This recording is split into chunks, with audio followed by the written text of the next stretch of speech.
This is San Siro in Milan, Italy, one of the most legendary stadiums in the world. And this is the Cathedral, the new stadium that is planned in Milan. The name The Cathedral is actually quite fitting. For large parts of history, cities in the Western world poured all of their wealth, resources, artistic vision and civic pride into building cathedrals. But with religion in decline, that same wealth and vision is now being used to build stadiums. One city after another is announcing epic plans to rebuild their arenas. Cathedrals still dominate the skylines today and act as monuments to the rich history of their cities. Football stadiums play the same role. They are the manifestation of the modern identity of the city, showcasing what a city is capable of and how much they care about their team. Welcome to athletic interest and the incredible evolution of stadiums.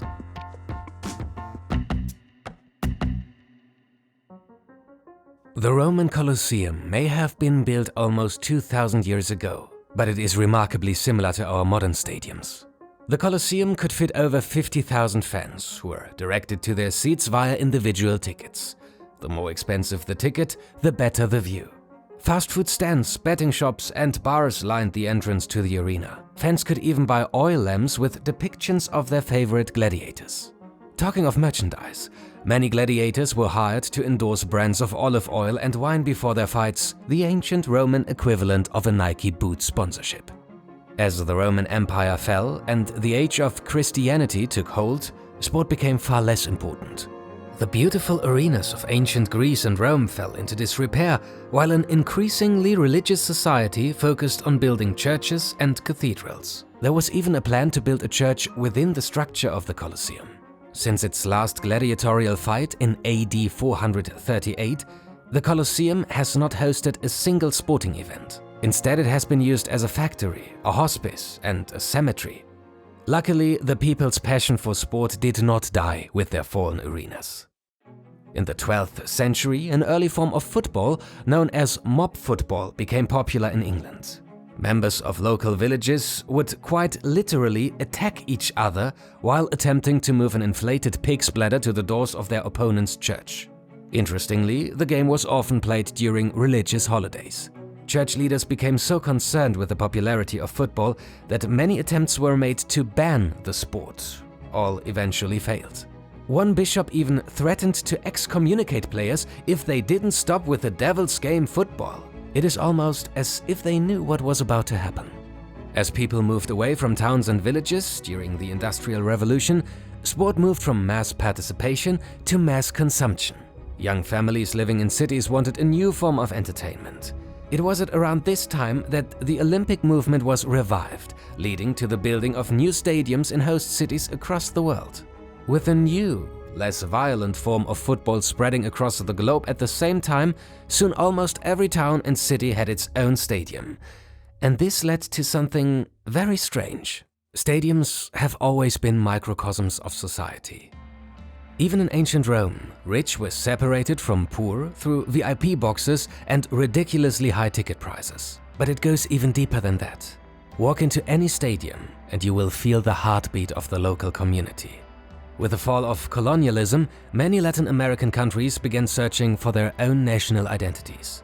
This search coincided with the rise of football and the construction of new stadiums in many local communities. As it turned out, it was far easier to evoke a sense of national pride and identity through football than it was with politics. In the words of historian Eric Hobsbawm, the imagined community of millions seems more real as a team of 11 named people. Football lacked the perception of snobbery that infected the likes of tennis, golf or rugby. People from all walks of life, regardless of economic status or political views, felt like they could come together to watch football. And this helped create an atmosphere of national or regional pride within stadiums. For many, football became an emblem of their national character. The Brazilians, stylish and quick. The English, hard and tough. The Americans, confused as to why no one is picking up the ball. Talking of Americans, their hostility towards football and unique love for baseball, basketball and beer pong originates from a desire to differentiate the US from British and European culture. The rise of sport as a cultural barometer has coincided with the dramatic fall of religion. In the footballing powerhouses of Brazil and Argentina, church attendance has been steadily falling for decades. In the US, less than 50% of the population are members of a church, synagogue or mosque. Of that number, only 22% go to a religious service every week. In contrast, more than half of Americans regularly watch NFL games either on TV or at the stadium. Similar to how churches and religion replaced stadiums and sport during the medieval period, modern sport is replacing religion as a guiding force in society, and stadiums have become the new cathedrals. The bond between a fan and a stadium is intense. For many, they act as a second home. A sanctuary for like-minded people who want to feel connected to something bigger.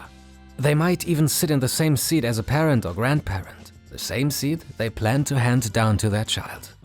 The ongoing saga over Feyenoord's new stadium is the perfect example. The Dutch club has been trying to build a new stadium for over a decade. Each time a new proposal is put forward, thousands of fans protest with banners and social media campaigns. Thanks to years of pressure and the rising costs of construction, Feyenoord scrapped their plans to build a new stadium in early 2022. In contrast, 1 in 5 churches in the Netherlands have been transformed into non-religious buildings. This includes bookstores, nightclubs, and even gyms. When cathedrals wanted to make money from their patrons, they introduced monthly donations and the letter of indulgence, a certificate that absolved a church member of any sins in return for a cash payment. You can get the same on our Patreon. Stadiums may not be able to prevent a trip to hell, but the humble ticket has become just as lucrative. The economics is simple.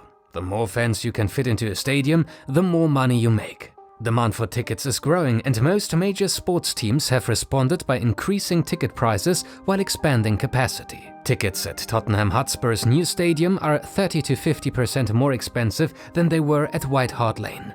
With the new stadium's increased capacity, Tottenham are set to double their matchday income over the next few seasons. Once the fan has entered the stadium, modern technology helps to drain even more money from their pockets. Anyone that connects to the Wi-Fi at the Tottenham Hotspur Stadium will receive a notification at halftime informing them of deals at their nearest food or drink stand. Some teams have begun developing applications specifically for their stadiums. Most offer detailed information on entertainment and concessions, while others provide fans with the ability to place bets during the game. It has been estimated that the most committed Premier League fan will spend over €2,000 a season attending football matches. With so much money at stake, no wonder that clubs are trying to enhance the matchday experience. Keeping fans entertained is a challenge as old as time. Even the Roman Colosseum decided to build an artificial lake in order to host mock sea battles for the entertainment of the waiting crowd. While rising ticket prices could force some people to stay away from the stadium, nothing, not even God, has been able to stop stadiums from becoming the center of the community. Clubs will be aware of the importance of this incredible ecosystem and hopefully will do their part to preserve it for future generations. You cannot make it to the stadium because you're traveling? With today's video sponsor Sport24, you can take the game with you. If you've ever traveled on a plane, you might have tried to entertain yourself by watching a movie on board. It's also likely that you failed because you had already watched Die Hard and that one episode of Friends that were the only things available in the library. Sport24 is putting an end to this madness. Sport24 lets you watch live sports like the Premier League, US Open, NFL, UEFA Champions League and much more live on board of a plane or cruise ship. And the best thing, it's completely free. Even when you're 40,000 feet up in the air or in the middle of the ocean, through state-of-the-art technology, Sport24 delivers the finest lineup of sports right to your seat or cabin. To find out which airline and cruise lines offer Sport24, go to sport24live.com or click the link in the description. Thanks a lot for supporting us.